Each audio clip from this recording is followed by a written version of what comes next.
Dia, nono ano, tudo bem com vocês? Vamos continuar mais um pouquinho sobre o governo Vargas? Então, nós vimos que ele subiu ao poder em 1930 através de um golpe de Estado, uma revolução. Ele não foi eleito. Aí ele governou de 1930 até 1934 sem Constituição. Esse foi o governo provisório. Aí ele governou de 1934 até 1937, um governo com Constituição, onde que ele foi eleito indiretamente. E agora? Getúlio Vargas ficou no poder até 1945. Ele ficou direto de 1930 até 1945. Você já viu uma coisa dessas? Um governo de 15 anos direto de um presidente? Como é que foi isso? Como é que ele conseguiu ficar tanto tempo? A resposta está aqui, na aula de hoje. Então, preste atenção. Muito bem, pela Constituição de 1934, esse primeiro governante seria eleito indiretamente, ou seja, só pelo Congresso, e governaria 4 anos. Então, teriam eleições em 1938, eleições diretas, onde que toda a população iria votar, né? Todos os que podiam votar, votariam para presidente e seria eleito um novo presidente, porque um presidente não fica assim tanto tempo no poder. Acontece que Getúlio Vargas não estava afim de deixar o poder. Ele tinha começado algumas coisas e ele estava gostando bastante de se manter no poder. Fez coisas excelentes, né? Nas leis trabalhistas, e a população gostava muito dele por causa disso, e ele não queria deixar o poder. Então, Getúlio Vargas começou a planejar alguma coisa para se manter no poder. Como ele já estava no poder, ele não podia fazer um golpe contra ele mesmo, né? Não dá certo. Fazer uma revolução contra ele mesmo, não dá. Então, ele criou um subterfúgio. Isso é mau caráter, gente. Ele inventou que havia uma conspiração para tirá-lo do poder e para instaurar o comunismo no Brasil. Acontece que o comunismo no Brasil, ali em 1935, quando teve a intentona comunista, eles já tinham prendido as pessoas, já tinham sido até expulsas do país, que nem o caso da Olga, que a gente falou. Então, agora eles não estavam com força de fazer alguma coisa nesse sentido. Mas ele mandou forjar, mentira, inventar um plano de comunistas que iam queimar as igrejas, que iam destruir tudo.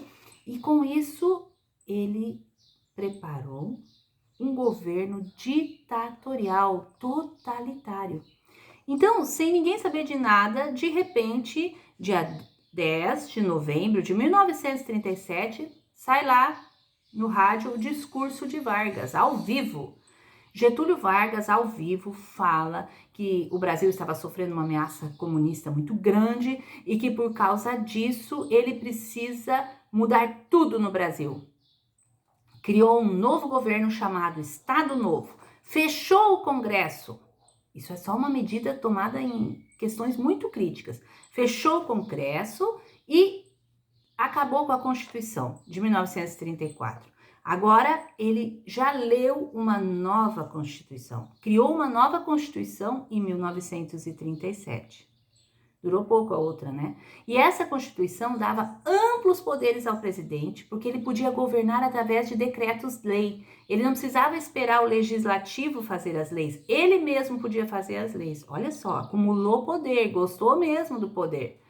Então, ele disse: as eleições estão suspensas, não vai mais ter eleição para presidente. As greves também estão proibidas, ninguém é para reclamar.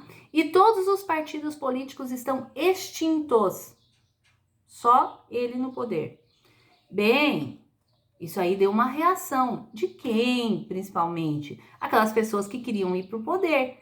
Lembra dos integralistas? Eles queriam o poder. Plínio Salgado, líder integralista, ele queria inclusive ser presidente, ele estava concorrendo.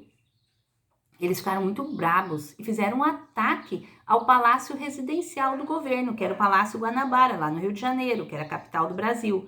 Era a residência do presidente ali. Fizeram um ataque à bala. Getúlio Vargas conseguiu se safar com a ajuda da guarda pessoal dele Isso foi em maio de 1938, e então aproveitou esse ataque para mandar prender todos os seus adversários políticos. E aí muitos foram presos mesmo. Bem, agora Getúlio Vargas começou um tipo de governo totalitário, certo? Lembra que a gente estudou os regimes totalitários de Hitler, de Mussolini, Francisco Franco lá na Europa? Pois é, aqui no Brasil na mesma época, olha só, 1937. Lembra que você fez o quadro? Hitler subiu ao poder em 1933, poderes absolutos em 1934, né? Mussolini um pouco antes, Francisco Franco também, 1936, por ali. E o Getúlio Vargas aqui em 1937 começa um governo totalitário, tá? Bem na época aí pré-Segunda Guerra Mundial. E então ele faz, além de ter feito todos esses decretos-lei, ele ainda faz bastante propaganda para mantê-lo no poder. Além de impor pela força, pelas leis, que ele fosse respeitado como um governante que agora não sabiam até quando ia ficar no poder. Além disso, ele fazia propaganda de si mesmo, algo bem característico do regime totalitário, né? Para ganhar a aprovação do povo. Muito bem, vamos ver também agora na economia o que ele fez. Bem, lembra lá da Primeira República? Depois que Getúlio Vargas entrou no poder, ele chamou de República Nova. Lá na República Velha, anterior a Getúlio Vargas, a força econômica do Brasil estava na agricultura, certo? Com Vargas, Getúlio Vargas ele vai investir na indústria, ele quer que o Brasil cresça na indústria. Então, o que ele vai fazer? Já com a questão de guerra e tudo isso, o Brasil começa a produzir as suas coisas em vez de comprar de fora. Isso já tinha acontecido lá na Primeira Guerra, vai acontecer na Segunda Guerra também. A substituição das importações. Em vez de importar, o Brasil fabrica. Mas para que haja as empresas, para que as indústrias tenham como fazer isso, Getúlio Vargas disponibiliza crédito do governo, faz empréstimos com juro bem baixo para que as empresas possam se modernizar, para que as pessoas possam abrir indústrias, e de fato isso aconteceu nessa época. Também baixou todos os impostos das máquinas de indústria, para que as pessoas conseguissem comprar mais barato as máquinas para as indústrias. Aboliu todos os impostos entre os estados. De um estado para outro tinha que pagar imposto. Aí ele aboliu, não tem mais imposto de um estado para outro. Com isso, a matéria-prima pode vir de um estado para outro e as indústrias são beneficiadas. Além disso, ele instituiu, em 1940, o salário mínimo. Estipulou um valor mínimo para o salário de qualquer pessoa, de qualquer operário da fábrica. Muito bem. Ele continuou investindo para ter energia no país. Olha só, ele criou o Conselho Nacional do Petróleo em 1938. Você sabia que o Brasil produz petróleo? Só que até aquela época não produzia. As pessoas não acreditavam. Não sei se você já ouviu falar de um escritor chamado Monteiro Lobato. Monteiro Lobato escreveu muito sobre o Brasil, era bastante nacionalista, amava o Brasil e escreveu também uma coleção de história para crianças. No 6º ano, acho que eu levei o meu livro grosso assim, grande, do Monteiro Lobato. Amava ler esse livro. Ganhei ele quando tinha 10 anos. Devorava aquele livro. Monteiro Lobato, ele dizia, esse escritor brasileiro, que no Brasil tinha petróleo. Ele até faz um episódio do Sítio do Pica-Pau Amarelo, no livro dele, em que Pedrinho, Narizinho encontram petróleo, lembra? Não sei se você já leu ou até assistiu, que passava na TV também. E ele fala, o Brasil tem petróleo, mas ninguém acreditava. Pois Getúlio Vargas acreditou, criou o Conselho Nacional do Petróleo e mandou começar a perfurar poços para descobrir onde é que tem petróleo no Brasil. Em 1939, no ano seguinte da criação do Conselho, primeiro poço produtivo do Brasil foi encontrado lá na Bahia. Adivinha que nome que deram para o primeiro poço que produzia petróleo no Brasil? Lobato, em honra ao Monteiro Lobato, que acreditou que no Brasil tinha petróleo. Muito bem, ele também criou a Companhia Siderúrgica Nacional, uma estatal, uma empresa do governo, em 1941, para a produção de aço Aço é bem importante para as máquinas das empresas, então com isso ele também ajuda as indústrias. E a usina de Volta Redonda também em 1941, produzindo aço. Criou também em 1942 a Companhia Vale do Rio Doce. Qual o objetivo dessa companhia? Lá em Minas Gerais, extrair ferro. Ferro é importante para fazer as máquinas das indústrias. A extração de ferro. Inclusive essa Vale do Rio Doce, bem mais tarde, em outro presidente, ela foi privatizada e foi aquela que deu um acidente em Mariana, né? Que foi terrível. Ela não chamava mais Vale do Rio Doce, chamava Vale, né?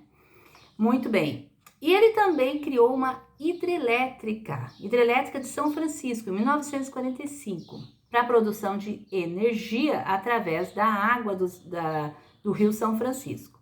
Então investiu bastante. E essas grandes obras foram realmente muito importantes para o Brasil.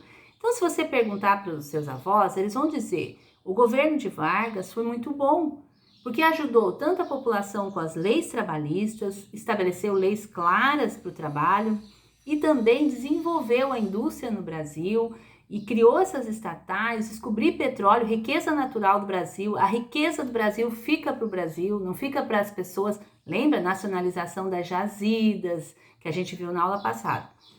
Muito bem, mas ele esqueceu a agricultura? Não, a agricultura ele também investiu. A agricultura só que é aquela velha maneira de resolver os problemas, né?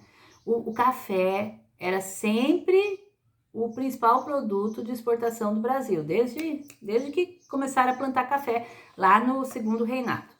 O café, só que acontecia que o povo se empolgava nessa plantação de café, plantava demais, e quando tem demais, o preço cai. O que ele fez? Mandou queimar todo o excedente. Todo o café em excesso foi queimado para regular a lei da oferta e procura e para proteger, deixar o preço bom. E depois disso ele fez um imposto por pé de café. Quem plantasse um novo pé de café, que o pé de café produz durante 30 anos, né? Quem plantasse um novo pé de café tinha que pagar um imposto para desestimular a plantar novos pés, para ficar com o que tem, para não ter café em excesso no mercado e com isso o preço baixar. Então ele protegeu o preço do café, mas também procurou diversificar, não ficar só no café, incentivando plantio de outras coisas. Então o Brasil também vendia para fora, exportava e começaram a plantar mais algodão, a cana-de-açúcar para fazer o açúcar e vender, borracha, cacau, mate, então outras coisas também, certo? Então, gente, hoje a gente viu o início do Estado Novo, esse governo ditatorial totalitário de Getúlio Vargas. É o terceiro momento. Primeiro momento, governo provisório. Segundo momento, governo constitucional. E o terceiro momento, governo totalitário, chamado de Estado Novo, certo? Na próxima aula a gente ainda vai falar um pouco mais sobre o Estado Novo e o fim do governo Vargas em 1945, ok? Boa semana de estudos!